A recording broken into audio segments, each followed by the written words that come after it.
Hey guys, we are back at the table saw, and I want to take a couple of minutes to talk to you about safety concerns and the processes and procedures that we have in place that are going to help reduce the possibility of injury here at the table saw. So first of all, let's talk about the primary cause of injury at the table saw. The most common cause of injury is when we encounter a situation called kickback. And what kickback is it's the rotation of the blade, which in this case is towards the front edge of the table, towards the operator. The blade gets bound up with the workpiece because of a number of different situations, and the blade is stronger than we are. The machine is stronger than we are. And so when that material gets bound up, the blade grabs onto it and it throws it. It kicks it back out of the machine. That's where the term kickback comes from.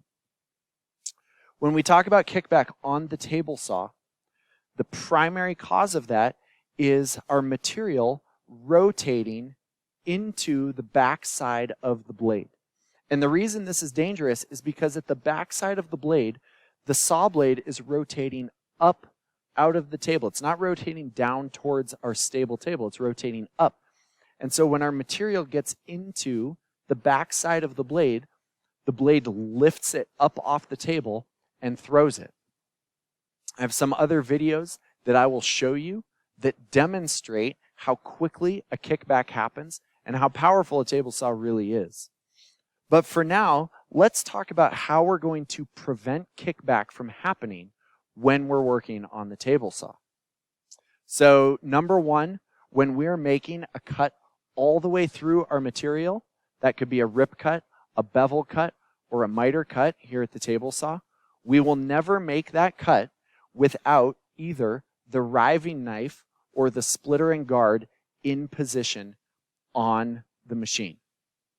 Again, the riving knife and the splitter serve the same purpose, and that purpose is to prevent our workpiece from rotating into the back side of the blade, where the blade would then grab onto it and throw it out of the machine. So we're never going to operate without one of those two devices in position. The next thing that we can do to help reduce the possibility of a kickback is making sure that we maintain control of our workpiece by holding pressure down onto the table and into our rip fence. Now, what that's going to look like is we're going to use our push sticks when space requires that to keep our hands more than 4 inches away from our blade. Again, this is not an exception to the 4-inch rule. We always want our fingers as far away from this blade as possible. But we've got to have our pressure down onto the table and into the fence. So if my fence is over here and I'm holding pressure from my workpiece into this fence, then as it comes through, I'm holding the piece away from the saw blade. That's going to reduce the possibility of it rotating into the backside and causing a kickback. So pressure down onto the fence, down onto the table, and into the fence is critical for us to maintain control of our workpiece as we're running it through the machine. Let's talk about where to stand when we're making a cut on the table saw. It's critical when we're making our cuts on the table saw that we are standing on the same side of the rip fence as the blade. We do not want to stand on the opposite side of the fence from the blade, because now in order to maintain my pressure down and into the fence, I have to reach over the blade, and now I'm pulling against myself. That's going to cause me to be a little bit off balance, and it's going to make it more difficult to maintain that pressure all the way through my cut. On the flip side, if I'm standing on the blade side of the fence, now it's very easy for me to take my push stick and put pressure down onto the table and just lean towards that fence a little bit.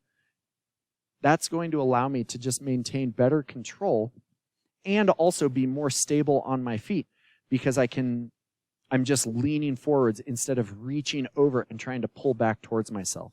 So we always stand on the blade side of our fence so that we can lean down into the table and sideways into the fence to help us maintain control of our workpiece as we run it through. We want to make sure that when we're at the table saw, we're not standing directly in line with the blade. We want to be to the side of the blade a little bit. And for most of our cuts, that's going to be a natural position to stand in, because that's going to allow us to put our pressure down onto the table and into the fence and run our cut through. When a kickback happens, it is most likely to occur directly in line with the blade. And so we can reduce our possibility of injury by simply stepping to the side of the blade just a little bit. Now, there are circumstances where you might be ripping a large piece of material. Maybe you're ripping a piece of plywood into smaller pieces. And in that case, with our fence, say 30 inches away from our blade, I'm not going to be able to stand all the way over here to the left of the blade. I'm going to be a little bit more in line with the blade. That's an uncommon situation. But again, in that situation, the key is to make sure we have pressure down onto the table and out towards that rip fence, even if it's all the way over here at 30 or 40 or 50 inches away from the blade. Pressure down on the table and into our fence is going to allow us to maintain control of our workpiece and reduce the possibility of a kickback. When we talk about the size of our material, many of our machines have a minimum or a maximum size that they're capable of handling. The table saw is not one of them. I can run any size material through the table saw safely as long as I'm taking proper precautions. So for a very small piece of material, that might mean I'm using some clamps and a sled or some sort of a jig to help hold the material to allow my fingers to stay outside of that 4 inches away from the blade. But in terms of the length of my material, I can run any length of material through, and I can run any width of material through. On this machine, our width is really determined by the other physical constraints of our room. So we have a joiner over here on the left, and we have a large dust collection pipe on the right. Those things are going to maybe limit our ability to cut really wide pieces of material, or maybe we just need to move them out of the way while we make that one cut. But again, there's no maximum and no minimum for length or width on the table saw as long as we've got jigs, fixtures, clamps, etc., that are going to allow our hands to stay outside of that 4-inch safety zone from the blade. So those are our primary safety concerns here at the table saw as the operator. It's important when you're not the person operating the table saw, when you're standing back behind, that you're not standing in line with the blade.